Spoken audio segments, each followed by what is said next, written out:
Does the gentleman from New Jersey rise? Mr. Chairman, I have an amendment at the desk. Clerk will designate the amendment. Amendment numbered 8, printed in House Report 110-151, offered by Mr. Andrews of New Jersey. Pursuant to House Resolution 403, the gentleman from New Jersey, Mr. Andrews, and a member opposed will each control 10 minutes. The chair recognizes the gentleman from New Jersey. Chairman, I thank you. I yield myself 3 minutes. I ask unanimous consent to revise and extend my remarks. So ordered. The gentleman is recognized for 3 minutes. Mr. Chairman, I believe that it is in the interests of freedom-loving people around the world to deny the present regime in Tehran access to a nuclear weapon. The amendment that I submit does not raise the issue of the propriety of Iran having a nuclear weapon. The amendment I submit raises the issue of the propriety of this co-equal branch of our government asserting its proper constitutional authority. My amendment contemplates, Mr. Chairman, the following circumstances. I want to be very clear about this. If our troops in Iraq become involved in a fight that requires them to in some way engage in order to defend themselves, Iranian personnel in a given situation, they have the right and power and authority to do so.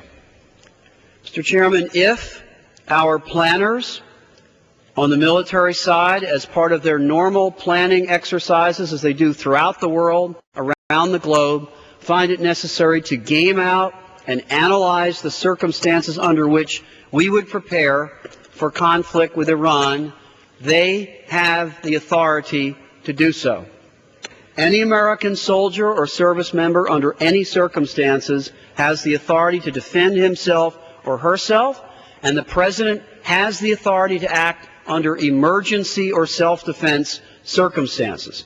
However, in those circumstances under which the President would wish to initiate a major contingency operation in Iran, this amendment says he may not use funds which we have authorized and appropriated to fight the wars in Iraq and Afghanistan.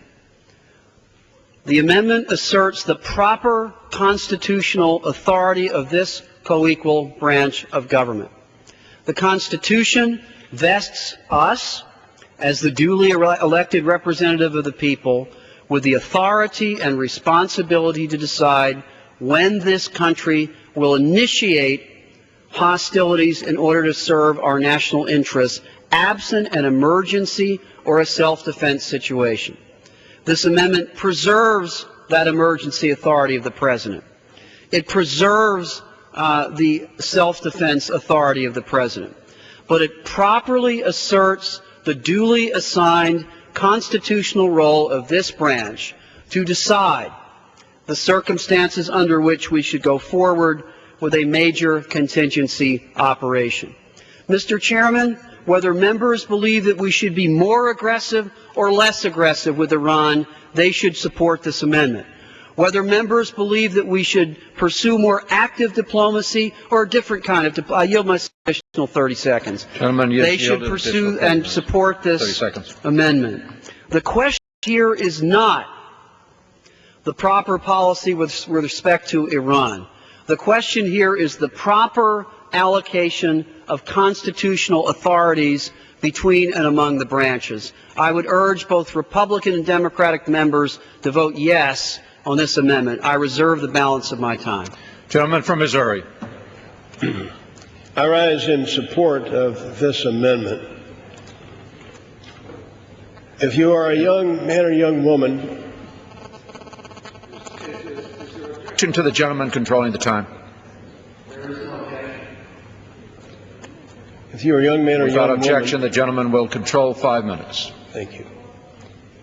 In either Iran or Afghanistan in American uniform, you would like to know that monies authorized and appropriated from this body for Iraq or Afghanistan not be diverted to planning any operations elsewhere. That's what this is. This simply ensures that funds that Congress approved for other purposes are not diverted to planning operations against Iran. It's that simple. It increased the ability of Congress to provide oversight for planning of military operations, and it would not restrict the Department of Defense from planning any necessary contingencies regarding Iran using the base defense budget. This is a good amendment, and I compliment the gentleman from New Jersey, Mr. Andrews, for offering it.